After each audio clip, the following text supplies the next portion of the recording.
Hello everyone and welcome back in my YouTube channel natural science. मेरे channel natural science में आपका एक बार फिर से बहुत बहुत स्वागत है। आज का जो टॉपिक है वो कुछ हम इंटरेस्टिंग सा पढ़ने वाले हैं। ठीक है, आपको कुछ इंटरेस्टिंग नज़र आ रहा होगा। ठीक है, ओ माय गॉड, ये थोड़ा सा बोरिंग हो गया। एनीवेज, ये फिर इंटरेस्टिंग आ गया, कुछ अच्छा सा लग रहा होगा देखने में।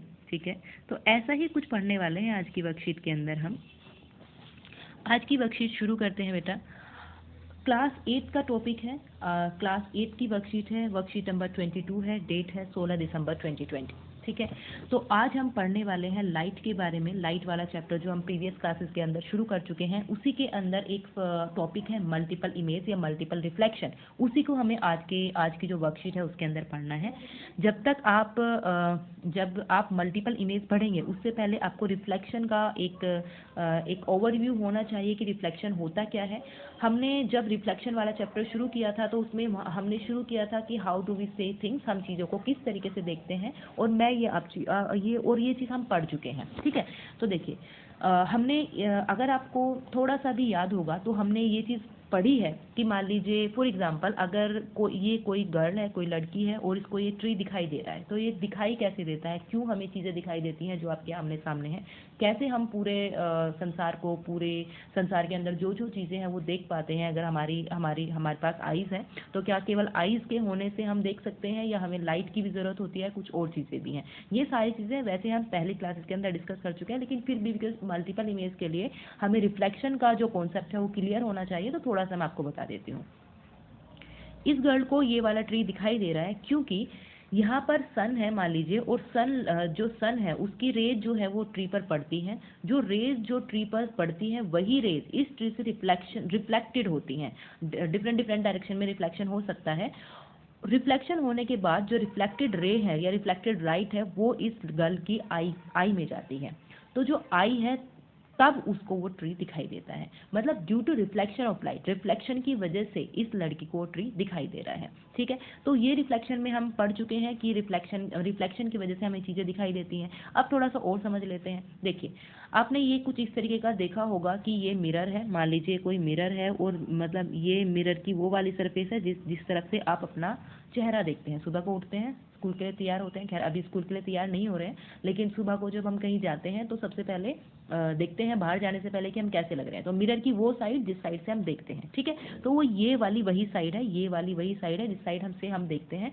ये वाली वो साइड है जिस साइड दीवार से वो लगा होता है मिरर, या फिर जिस साइड पेंट होता है। ठीक है, तो ये वाली चीज़ मैंने पेंट वाली डायरेक्शन के लिए मैंने इस तरीके से दिखाया है। यहाँ पर कोई इंसिडेंट रे है, ये कोई इंसिडेंट रे आ रही है। ठीक है, ये इंसिडेंट रे है। इंसिडेंट रे जो है वो मिरर से टकराई और मिरर से टकराने के बाद क्या हो जाती है, रिफ्लेक्टेड हो जाती है, रिफ्लेक्शन हो जाता है। ठीक है, तो इंसिडेंट रे आई, मिरर से टकराई और टकराने के बाद वापस चली गई। कुछ इस तरीके का देखिए, कुछ इस तरीके का अगर मैं एक बार और बना के दिखाऊँ आपको, ये मान लीजिए मिरर था, ये रे आई, इससे टकराई और टकराने के बाद वापस, तो इसको बोलते हैं bouncing back of light. Light का बाउंसिंग बैक होना, टकराना और वापस आना, इसको बोलते हैं बाउंसिंग बैक ऑफ लाइट, या फिर वी कैन से ये है रिफ्लेक्शन। ठीक है, हमने ये भी पढ़ा है कि जो इंसिडेंट जहाँ से रेज टकराई, अगर उससे मैं एक परपेंडिकुलर खींच दूँ तो उसको हम बोलते हैं नॉर्मल, जो कि मैंने यहाँ पर दिखाया है। इंसिडेंट रे और नॉर्मल के बीच का जो बनने वाला एंगल होता है उसको हम इंसिडेंट एंगल बोलते हैं। रिफ्लेक्टेड रे और नॉर्मल के बीच में बनने वाला जो एंगल होता है उसको हम एंगल ऑफ रिफ्लेक्शन बोलते हैं। ये सारी चीज़ें हम पढ़ चुके हैं, और यहाँ से मैंने आपको ये चीज़ रिवाइज कराई कि जो रिफ्लेक्शन ऑफ लाइट है वो कैसे होता है। एक बार इसको थोड़ा सा और समझते हैं ताकि आपको मल्टीपल इमेज का जो कॉन्सेप्ट है वो अच्छे से क्लियर हो। ये देखिए, जैसे मान लीजिए अगर ये कोई मिरर था, मतलब ये कोई मिरर है, यहाँ से कोई लाइट आई, मतलब कोई रे आई, ठीक है, कोई रे आई और इससे टकराने के बाद इस तरीके से वापस चली गई। मान लीजिए यहाँ पर इधर भी कोई मिरर रखा होता तो ये यहाँ से आती, मतलब ये यहाँ आती, इससे टकराने के बाद फिर वापस चली जाती। यहाँ पर रखा होता तो यहाँ से टकराती फिर वापस चली जाती। तो मतलब इस तरीके से चीज़ें हैं, और जितने एंगल से आई है उतने ही एंगल को बनाते हुए वापस चली जाएगी। इस तरीके से ये चीज़ें हो सकती हैं, मतलब रिफ्लेक्शन इस तरीके से हो सकता है। ठीक है, तो थोड़ा और समझ लेंगे हम धीरे धीरे, जैसे टॉपिक आएगा तो मैं आपको समझाऊंगी। खैर, अब शुरू करते हैं आज का topic, multiple image. Reflected light rays can be reflected again if incident on another mirror. जो रिफ्लेक्टेड लाइट है, मतलब जो शुरुआत में जो रिफ्लेक्शन हुआ है, पहले कोई रे आई, रे आने के बाद रिफ्लेक्शन हुआ, जो ये रिफ्लेक्शन है ये दोबारा से हो सकता है, रिफ्लेक्टेड अगेन हो सकती है अगर कोई अनदर मिरर वहाँ पे रखा हो। अगर दूसरा मिरर यहाँ पे रखा है तो दोबारा से रिफ्लेक्शन हो जाएगा, क्योंकि रिफ्लेक्शन के लिए तो केवल मिरर की जरूरत है, सरफेस की जरूरत है। अगर सरफेस दोबारा से है तो दोबारा से रिफ्लेक्शन हो जाएगा। ये चीज़ मैं आपको बताने की कोशिश कर रही हूँ, और यही चीज़ इस जो वर्कशीट है इसके अंदर लिखी हुई है। इसको हम अच्छे से कैसे समझेंगे, देखिए, reflected lights can be reflected again. Recall, आपको आप याद करिए, the last time you visited a hairdresser, आप किसी हेयर ड्रेसर के पास गए होंगे, बार्बर शॉप पे चले जाते हैं बाल कटवाने के लिए, या फिर हेयर ड्रेसर है ना, आप कटिंग कराने के लिए कभी गए होंगे, तो she or he makes you sit in front of a mirror. जो बाल काटने वाला या जो हेयर ड्रेसर है जो आपका कटिंग करेगा, वो क्या करता है, आपको एक मिरर के सामने बैठाता है। After your haircut is completed, जब आपका हेयर कट कंप्लीट हो जाता है, she or he hold a mirror behind you to show you how the hair has been cut and you could see the hair at the back of your head. जब आपका cutting पूरा हो जाता है तो क्या करता है, पीछे इस तरीके से वो आपको मिरर दिखाता है। मैं आपको थोड़ा सा बड़ा करके दिखाती हूँ तो आपको, ताकि आपको ढंग से समझ आए। ये देखिए, इस तरीके से आपने देखा होगा बार्बर की शॉप पर, ये थोड़ा ऐसा बार्बर है जो कि जिसकी दुकान थोड़ी छोटी है ना, मतलब इसने एक अलग से मिरर उठाया और आपको दिखाया कि अच्छा देख लो भाई अपना जो कटिंग है वो आपको कैसा लगा, है ना। ऐसा होता है, ऐसा आपको मिल जाएगा जो छोटी शॉप्स होती हैं उनमें। लेकिन जो आजकल की शॉप्स है उसमें क्या होता है, पूरा एक दूसरी दीवार पर, पूरी दीवार पर मिरर्स लगे होंगे। जो अच्छे हेयर सैलून्स हैं वहाँ पर पूरी दीवार पर मतलब लगे होंगे जो मिरर्स हैं, और उसमें आप पूरा अपना जो बैक व्यू है वो सारा देख सकते हो कि आपका कटिंग कैसा हुआ है। देखिए, मैंने शायद उसकी एक इमेज भी ली थी, इस तरीके से आपको दिखाई देते हैं, आपको पूरा अपना बैक व्यू दिखाई दे सकता है, बिकॉज पीछे मिरर लगे हुए हैं। ठीक है, तो इस तरीके से आपने देखा होगा। तो वही चीज़ है, वही चीज़ हम इसमें समझाने की कोशिश कर रहे हैं कि इस तरीके से हेयर ड्रेसर आपको पीछे एक मिरर लगाता है ताकि आप अपना जो बैक व्यू है वो देख सको कि आपका कटिंग कैसा हुआ है। ठीक है, अब क्वेश्चन दिमाग में ये आना चाहिए कि जो आपका मतलब जो आपके हेयर है, मतलब जो आपका कटिंग है पीछे से, वो आपको कैसे दिखाई देता है। मिरर लगाने से ऐसा क्या हुआ कि मतलब वो बैक में जो मिरर है उसमें आपका पूरा बैक व्यू दिखाई देता है, ऐसा क्या हुआ। अब देखिए, the reflected light rays can be reflected again if incident on another mirror. मैं आपको यही चीज़ बता रही हूँ कि जो रिफ्लेक्टेड रे है वो दोबारा से रिफ्लेक्टेड हो सकती है अगर कोई दूसरा मिरर हो, एंड फ्रॉम मल्टीपल इमेज, और बहुत सारी इमेज बन सकती हैं। ठीक है, तो देखिए हुआ क्या कि जैसे पहले हुआ क्या, जो आप अपनी इमेज देख पा रहे हो, वो इसलिए क्योंकि आपके ऊपर ये मान लीजिए कोई यहाँ बल्ब था, यहाँ से कोई लाइट डली, वो लाइट रिफ्लेक्टेड हुई, रिफ्लेक्शन होने के बाद आपकी आइज में गई, आपने अपनी इमेज देखी शीशे में। अब जो ये लाइट है दोबारा से इस मिरर के पास आएगी और दोबारा से सामने वाले मिरर पर रिफ्लेक्ट होगी और फिर दोबारा से आपकी आइज में आएगी, तो आपको पीछे का व्यू दिखाई देगा। दोबारा से समझते हैं मैं क्या बताने की कोशिश कर रही हूँ। ये देखिए, मान लीजिए होता क्या है, अगर आपको अपनी इमेज, आप यहाँ बैठे हैं, अपनी इमेज आपको इस मिरर में दिखाई दे रही है। ठीक है, वो क्यों दिखाई दे रही है, क्योंकि जो रे है वो आपके ऊपर पड़ी, यहाँ से रिफ्लेक्शन हुआ, रिफ्लेक्शन मिरर में गया, मिरर से रिफ्लेक्शन आपकी आइज में आया, तो आपको अपनी इमेज दिखाई दी। अब इसने शीशा पीछे एक और मिरर लगा दिया, तो जो रेज हैं ये दोबारा से इस शीशे में जाएंगी, यहाँ से फिर रिफ्लेक्शन होगा, सामने वाले शीशे में जाएंगी रेज और फिर आपकी आइज में आएगी, तो आपको आपका बैक व्यू दिखाई देगा। तो इसको बोलते हैं मल्टीपल टाइम रिफ्लेक्शन, की बार बार रिफ्लेक्शन हो रहा है तो आपको बैक व्यू आपका दिखाई देता है। ठीक है, तो ये था मल्टीपल रिफ्लेक्शन। अच्छा, the number of image formed will depend on the angle between the mirror. कितनी इमेज बनेगी दो मिरर्स के बीच में, अगर हम दो मिरर्स को रख दें आपस में एक साथ, तो कितनी इमेज बन सकती है, वो डिपेंड करता है कि उनके बीच में एंगल कितना है।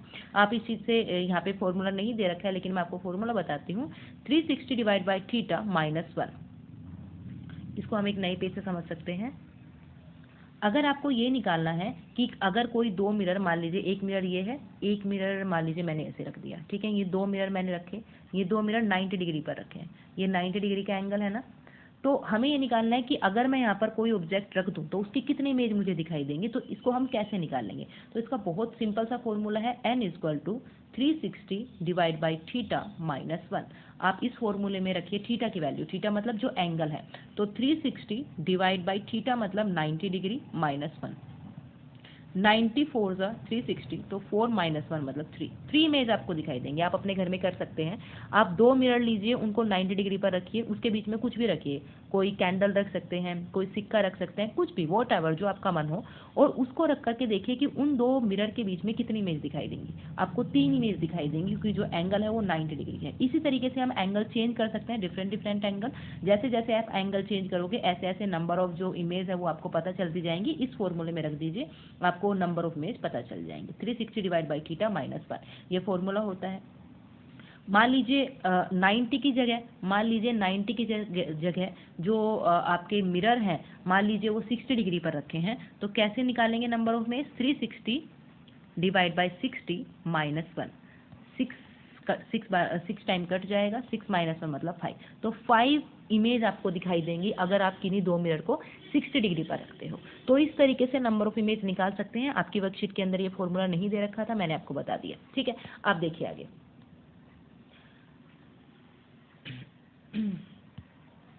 You have learn about periscope in class 6। Class 6 के अंदर आपने पेरिस्कोप के बारे में पढ़ा होगा। पेरिस्कोप क्या होता है? एक डिवाइस होती है that works on the multiple reflection, जो कि मल्टीपल रिफ्लेक्शन में काम करती है, मल्टीपल रिफ्लेक्शन के बेस पर काम करती है। The periscope makes use of 2 plane mirror at an angle. जो पेरिस्कोप होता है उसमें क्या करते हैं हम? 2 मिरर्स को किसी एंगल पर सेट करते हैं। पेरिस्कोप यूज कहाँ होते हैं? पेरिस्कोप, अब देखो, अगर 2 मिरर को हम किसी एंगल पर सेट करेंगे, इसका मतलब यहाँ पर मल्टीपल रिफ्लेक्शन होगा, बहुत सारी इमेज आपको दिखाई देंगी।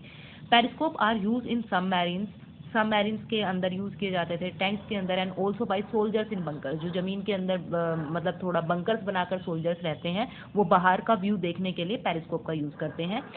To see things outside which are not in direct range, जो डायरेक्टली हमें दिखाई नहीं देती गहराई से, उसमें हम पेरिस्कोप ऐड कर देते हैं, मतलब बंकर्स में पेरिस्कोप लगाते हैं ताकि बाहर का व्यू देख सके। ठीक है, तो ये पेरिस्कोप मतलब यूज होता है इस तरीके से। उसके बाद जो हमें पढ़ना है वो है कैल्डियोस्कोप। जो कैल्डियोस्कोप है उसके बारे में आज हम पढ़ेंगे कि कैल्डियोस्कोप हम कैसे बना सकते हैं, कैल्डियोस्कोप का यूज़ क्या है। तो kaleidoscope works on multiple image formation due to multiple reflection. जो कैल्डियोस्कोप है वो मल्टीपल इमेज फॉर्मेशन के लिए यूज़ होता है। और मल्टीपल इमेज बनती कैसे है? मल्टीपल मतलब एक से ज़्यादा, बहुत सारी इमेज बनती है। किसकी वजह से? मल्टीपल रिफ्लेक्शन की वजह से। How can you make your own kaleidoscope? आप अपना कैल्डियोस्कोप अपने आप कैसे बना सकते हैं वो मैं आपको सिखाने की कोशिश करूंगी। देखिए, आपको क्या क्या चीज़ें चाहिए, और मैं आपको सजेस्ट करूंगी कि ये कैल्डियोस्कोप अपने घर में बना करके देखें। बहुत इजी होता है, और बनने के बाद इसमें आप बहुत ब्यूटीफुल पैटर्न्स देख सकते हैं। ठीक है, रिक्वायर्ड मेटल्स क्या क्या है? आपको 3 रेक्टेंगुलर प्लेन मिरर की स्ट्रिप चाहिए। मिरर जो होता है उसकी इस तरीके से आपको 3 स्ट्रिप चाहिए। जैसे आपको 3 स्ट्रिप दिख रही है, रेक्टेंगुलर शेप की ले लीजिए, सेम साइज की होनी चाहिए बिल्कुल। 3 हमने प्लेन स्ट्रिप ले ली, मतलब प्लेन मिरर की 3 स्ट्रिप ले ली इक्वल साइज की। 2 ट्रायंगुलर ग्लास पीसेस, 2 आपको ग्लास पीसेस चाहिए, मतलब ये मिरर है ग्लास, जो दोनों तरफ से इसमें एक भी तरफ पिंट ना हो। ठीक है, 2 आपने ग्लास की पीसेस ले दिए। एक कार्ड शीट ले ली, कार्ड ले लिया मतलब कार्ड शीट ले लिया आपने, और एक सैलो टेप ले ली इन सब चीज़ों को जोड़ने के लिए। हमने क्या किया, आपने क्या किया, इन तीनों जो ये 3 स्ट्रिप हैं, इन तीनों स्ट्रिप को आपने एक साथ जोड़ा, ज्वाइन किया, और ट्रायंगुलर शेप में इस तरीके से जोड़ा। इस तरीके से आपको दिख रही होगी, ये इस तरीके से आपने जोड़ ली। ठीक है, 3 ट्रायंगुलर जो प्लेन मिरर स्ट्रिप है इनको जोड़ा, और इनको मतलब इस तरीके से जोड़ करके इन पे सैलो टेप आप इनको कवर कर दीजिए सैलो टेप से, ताकि ये खुले ना। तो slip the rubber band on the triangular tube, fix the triangular tube in a cylindrical tube. ठीक है, किसी सिलेंड्रिकल ट्यूब के अंदर इस तरीके से इसको आप फिक्स कर सकते हैं। मैं आपको दिखाने की कोशिश करती हूँ, मैंने ऐसा आपके लिए इस तरीके से, हम इस तरीके से कर सकते हैं। देखो, आपने 3 स्ट्रिप ली और 3 स्ट्रिप को इस तरीके से अरेंज करके इनको जोड़ दिया। और ये कैसे जुड़ेंगे? आप इसके चारों तरफ जो सैलो टेप थी उससे उसको कवर कर दीजिए। ठीक है, और उसको किसी इस तरीके से सिलेंड्रिकल ट्यूब के अंदर रख सकते हैं। ठीक है, या फिर अगर सिलेंड्रिकल ट्यूब नहीं है तो इसी शेप में इसको किसी और पेपर से कवर कर सकते हैं। ठीक है, अब उसके बाद हम क्या करेंगे, हाँ उसके बाद हम क्या करेंगे, हमने क्या किया take 2 triangular glass plate and cover 1 glass plate with tracing paper. एक तरफ हमने क्या किया, ग्लास प्लेट को इस तरीके से कवर कर दिया, मतलब एक तरफ हमने ग्लास प्लेट लगा दी ट्रायंगुलर शेप की। Place one of the triangular glass plate at one end of the tube such that it is a little inside the tube. थोड़ा सा अंदर डाल देंगे दूसरे वाले को। Now place some multi coloured bangles pieces over it. हमने क्या किया कि आप इसके अंदर देखिए मैं आपको थोड़ा सा समझाने की कोशिश करती हूँ कि किस तरीके। देखिए ये भी कैल्डियोस्कोप है, लेकिन ये मतलब सर्कुलर है, लेकिन हमने ट्रायंगुलर स्ट्रिप इसलिए ली है क्योंकि ट्रायंगुलर स्ट्रिप को जोड़ना बहुत आसान होता है। ठीक है, तो हम क्या करेंगे, देखो एक साइड आपने ग्लास इस तरफ लगाया, इस तरीके से लगाना है आपको ग्लास, एक साइड पूरा ग्लास आपने कवर कर दिया। अब देखिए दूसरी साइड मुझे क्या करना है, दूसरी साइड इस तरीके से, मतलब जो आपकी शीट थी उसको लगा दीजिए और उसमें छोटा सा छेद हम करेंगे, लेकिन उससे पहले इसके अंदर कुछ कलर्ड बॉल्स डाल दीजिए छोटी छोटी, या फिर कोई बैंगल्स डाल दीजिए अलग अलग कलर के, छोटे छोटे बहुत छोटे छोटे पीस इसके अंदर डाल दीजिए। और डालने के बाद इसको इस तरीके से कवर करके इसमें छोटा सा छेद कर लीजिए ताकि आप इसके अंदर देख सके कि पैटर्न्स कैसे बनेंगे। ठीक है, मेरे ख्याल से आपको समझ आ गई होगी ये चीज़। ठीक है, अब क्या करेंगे,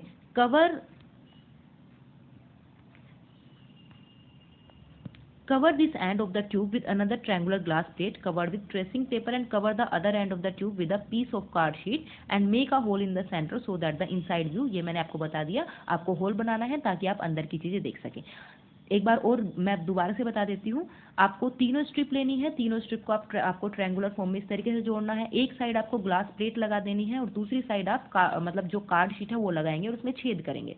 उससे पहले, छेद करने से पहले, उसको चिपकाने से पहले आप उसके अंदर कुछ कलर्ड डाल सकते हैं, कुछ भी, मतलब छोटे छोटे जो छोटी छोटी बॉल्स आती हैं या कुछ भी छोटे छोटे पीसेस, कुछ भी, और कुछ नहीं तो कलर्ड शीट डाल दीजिए छोटी छोटी, उसकी कटिंग करके उसमें डाल दीजिए और उसको फिर बंद कर दीजिए और छोटा सा छेद कर लीजिए ताकि आप उसके अंदर के ब्यूटीफुल पैटर्न को देख सकें।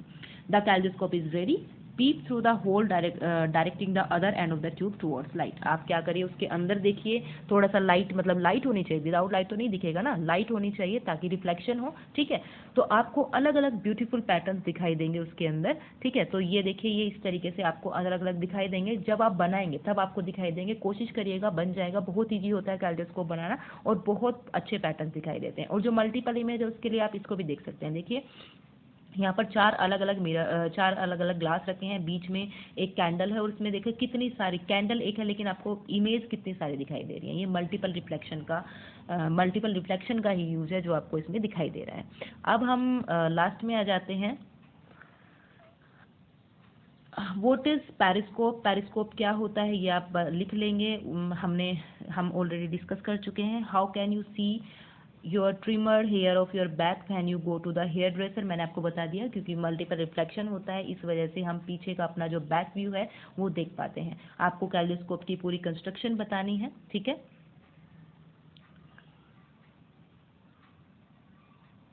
ये how many image of a candle will be formed if it is placed between two parallel mirror separate by 40 degree. ये 40 डिग्री है कि अगर हम किन्हीं दो जो मिरर्स हैं उनको 40 डिग्री पर रखेंगे, अगर मान लीजिए हम उनको 40 डिग्री पर रखें तो वो कितना, मतलब कितनी इमेज वहाँ पर दिखाई देंगे। ठीक है, तो 40 डिग्री अगर हम मान लीजिए रखते हैं, तो जैसे हमने रखा 360 डिवाइड बाई थीटा में आप वैल्यू रखिए। ठीक है, तो इसको सोल्व करेंगे तो आपको पता चल जाएगा 360 डिवाइड बाई थीटा मतलब 40 डिग्री -1, 4 9 जा 36, 9 -1 8 आंसर आ जाएगा। इसको एक बार दोबारा से मैं आपको करके दिखा दूं।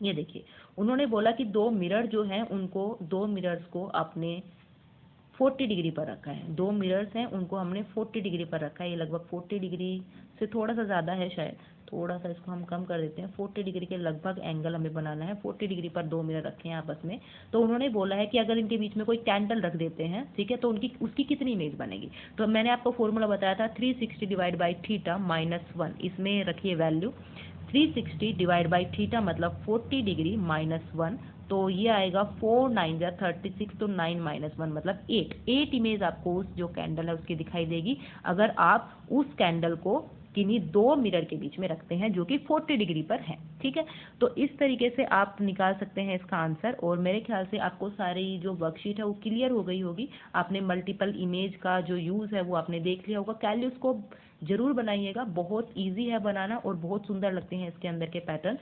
ठीक है, हम स्कूल में बनाएंगे, हम स्कूल में बनाने की कोशिश करेंगे जब आप स्कूल आएंगे, लेकिन आप सभी स्कूल में ये बना करके लाएंगे। ठीक है, तो अगर आपको ये वर्कशीट समझ आ गई है और अगर आपको जो एक्सप्लेनेशन है वो थोड़ा भी समझ आया है तो प्लीज़ इस वीडियो को लाइक करिए, शेयर करिए अपने दोस्तों के साथ, सब्सक्राइब करिए चैनल को ताकि आपको जो आने वाली वीडियो है उनका नोटिफिकेशन मिल सके। And thank you for watching.